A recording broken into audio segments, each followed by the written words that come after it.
कृष्ण शरणम मम।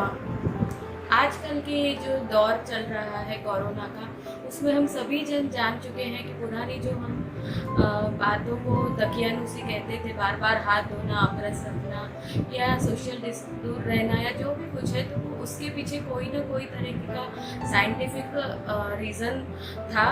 वेद में या कहीं भी शास्त्र में अगर कोई बात कही गई है तो वो मिथ बिल्कुल भी नहीं है। तो आज मैं कुछ आपको ऐसी जनरल अवेयरनेस बताऊंगी जो कई सालों से छिप गई है, या तो जिनके घर में बड़े बुजुर्ग वगैरह विराज रहे हैं उनको ये जानकारी प्राप्त है, अन्यथा न्यूक्लियर फैमिली को और इन सब आजकल के न्यू जनरेशन को ये सब बातें नहीं जानकारी है, जिनकी वजह से उनकी लाइफ में छोटी मोटी conflicts, health issues, money issues and ये सब कुछ नेगेटिविटी, एंग्जाइटी, बीमारी, ये सब कुछ आता है। तो फिर आज मैं आपको कुछ ऐसे टिप्स बताऊंगी, ऐसी जानकारी बताऊंगी जो बहुत इजीली फॉलो कर सकते हैं। और वो जानकारी यह है, रसोई घर में 5 चीज़ की कभी भी कमी नहीं होनी चाहिए। एक आटा, दूसरा चावल, तीसरा हल्दी, चौथा नमक और पांचवा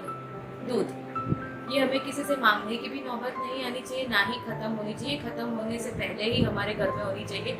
इससे हमेशा हमारे घर में बरकत बनी रहती है, हेल्थ बनी रहती है, रिलेशनशिप्स अच्छे रहते हैं। तो ये बात का हमेशा जानकारी होनी चाहिए। दूसरी ये बात है कि घर में कभी भी चाकू, कैंची जैसी नुकीली चीज़ को ऐसे दिखते हुए नहीं रखना चाहिए, उन्हें छुपा के रखना चाहिए। डाइनिंग टेबल में नहीं रखना चाहिए, किचन में दिखता हुआ नहीं रखना चाहिए, ऐसे सीधा नहीं रखना चाहिए, अगर रख रहा है तो उल्टा रखना चाहिए। और बेस्ट है कि ड्रॉअर के अंदर चाकू जैसी वस्तु जो है वो छुपी हुई रहनी चाहिए, ड्रॉअर के अंदर होनी चाहिए, फेसिंग टुवर्ड ऑपोजिट्स, हमसे ऑपोजिट इसकी नोक को इस तरह से ड्रॉअर में ही छुपी हुई रहनी चाहिए। ये जानकारी भी कई लोगों को नहीं पता होती, इससे भी आपसी घर में झगड़े, अनवांटेड तनाव होते रहते हैं लाइफ में, तो इस बात की भी हमें ध्यान रखना चाहिए। तीसरा ये बात है, जानकारी है कि हमें कपड़े कभी भी उल्टे नहीं सुखाने चाहिए।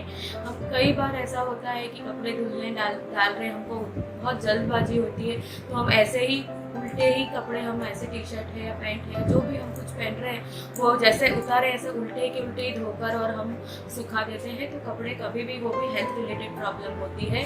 कभी भी कपड़ों को काटना नहीं चाहिए। जब वो पुराने हो जाए तो हम उसे पोछा बनाने के लिए या किसी भी प्रकार से रीयूज़ करने के लिए हम उसे काट देते हैं। स्पेशली घर के छोटे बच्चों की, जो बीमार व्यक्ति हैं और बुजुर्ग हैं, उनके कपड़े तो बिल्कुल भी नहीं काटने चाहिए। उनसे भी उनको हेल्थ इश्यूज़ बढ़ते ही जाएंगे या फिर हेल्थ इश्यूज़ हो सकती है।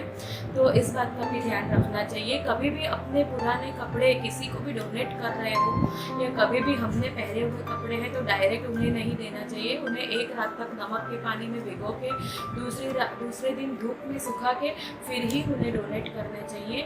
नहीं तो हमारे अंदर, अगर आप बहुत स्वस्थ हैं, खुश हैं और जो भी अच्छी आपके अंदर ऊर्जा है वो सब उसके अंदर जाकर और आपके अंदर से निकल जाती है, आपके जीवन में से। तो हमारे कपड़े भी, हमारा समय वक्त अच्छा चल रहा है तो हमें इस तरह से ध्यान रखना चाहिए। हमारी जो भी अच्छी ऊर्जा है, प्रभु कृपा से भगवत तेज है, जो भी है वो सब कुछ कपड़ों में चला जाता है। तो फिर हमें वो कपड़े का भी ध्यान रखना चाहिए। बिना आसन के कभी भी पाठ या कोई भी धर्म ग्रंथ वगैरह नहीं पढ़ना चाहिए। आसन पे ही बैठ के रिस्पेक्टफुली ही, कोई भी पोजीशन में ही ऐसे सो रहे हैं, लेट रहे हैं और ऐसे पड़े हुए हैं और ऐसे ही हम कथा भी सुन रहे हैं, इसका डिसरिस्पेक्ट नहीं करना चाहिए।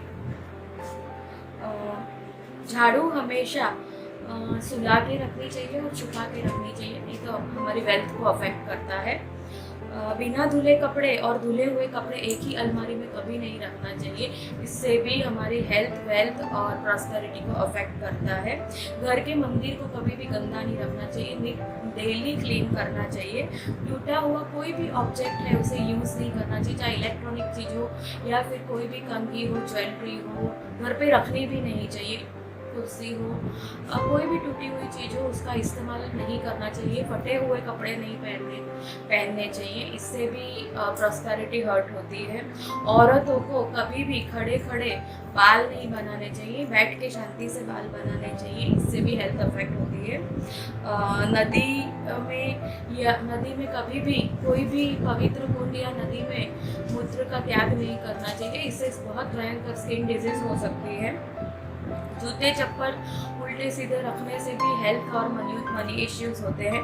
मकड़ी का जाला घर में रखने से भी हेल्थ इश्यूज होते हैं। धर्म ग्रंथ को नहीं पढ़ने से weekly monthly, I prefer daily, but weekly या मंथली भी अगर धर्म ग्रंथ आपके घर में विराज, आप वैष्णव कुल से बिलोंग करते हैं और आप वार्ता प्रसंग वगैरह सत्संग कुछ नहीं कर रहे हैं, तब भी जो बोलते हैं ना कि बंजर जमीन में जब घास जाता है, तो आपके अंदर बहुत एरोगेंस, नेगेटिविटी, एंग्जाइटी ये सब बढ़ जाएगी।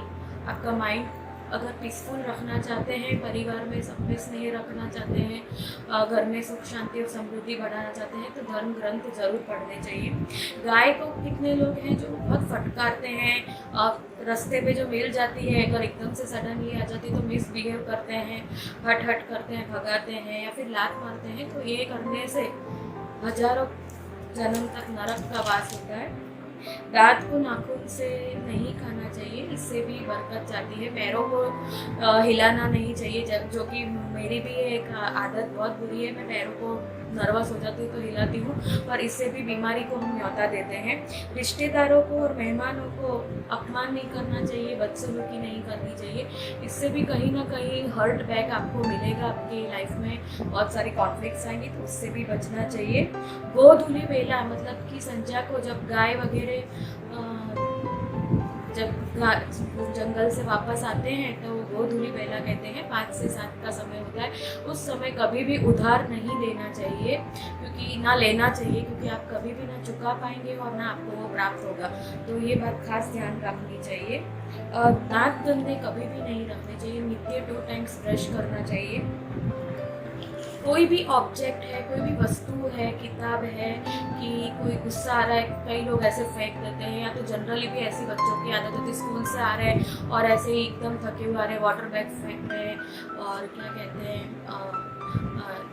अपना स्कूल बैग यहाँ से वहाँ फेंक दे रहे हैं। हम आते हैं जब अपनी वॉच वगैरह ऑफिस से आ रहे हैं, थके आ रहे वॉच निकाल के यहाँ फेंक रहे हैं, या यहाँ तो कोई भी ऑब्जेक्ट है उसे भी बदसलूकी नहीं करनी चाहिए।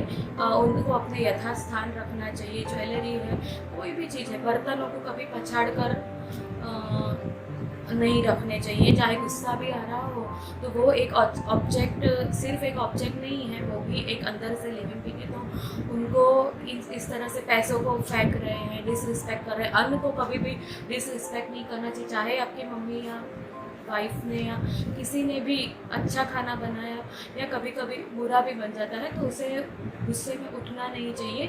बहुत बड़ा वर्षों तक की पेट की ऐसी बीमारी उससे हो सकती है।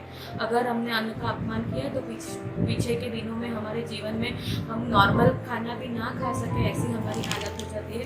तो ये ध्यान रखना चाहिए। पूर्वजों की फ़ोटो हैं वो कभी भी, ठाकुर जी की फ़ोटो या फिर लिविंग पीपल्स की फ़ोटो के साथ कभी भी नहीं रखने चाहिए, इसका भी ध्यान रखना चाहिए। मोस्टली सब कुछ आ गया है, तो ये सब छोटी छोटी बातों का आपको ध्यान रखना चाहिए। देखो, अगर बीमारी है, डायबिटीज़ है और तब भी आप शुगर खा रहे हैं, मज़े से जी रहे हैं, वॉक नहीं कर रहे, अपना ध्यान नहीं रख रहे और आप ऐसा बोल रहे हैं कि नहीं ठाकुर जी सब है ना, ये सब करने की क्या ज़रूरत है, तो ऐसा नहीं होता है। अगर आपकी हेल्थ बिगड़ी है, आपके घर में कुछ छोटी मोटी प्रॉब्लम है, तो उसका सॉल्यूशन हमें खुद को ध्यान रखना पड़ता है। ठाकुर जी अपने साथ विराजमान है, पर अपना ध्यान तो हमको खुद को ही रखना है। इसी तरह ये छोटे मोटे जनरल अवेयरनेस की बातों को ध्यान रखना चाहिए। पहले के ज़माने में बड़े बुजुर्ग हमें ये सब सिखाते थे। स्कूल एग्ज़ाम देते वक्त दही खाना चाहिए, इन सब के पीछे एक साइंटिफिक रीज़न है। इसी तरह ये जनरल अवेयरनेस वास्तु टिप्स के पीछे भी एक साइंटिफिक रीज़न है। आप फॉलो करिए, आप ध्यान रखिए और सुख शांति समृद्धि और भगवत सेवा में को प्राप्त करिए। आशीर्वाद है आप सभी को।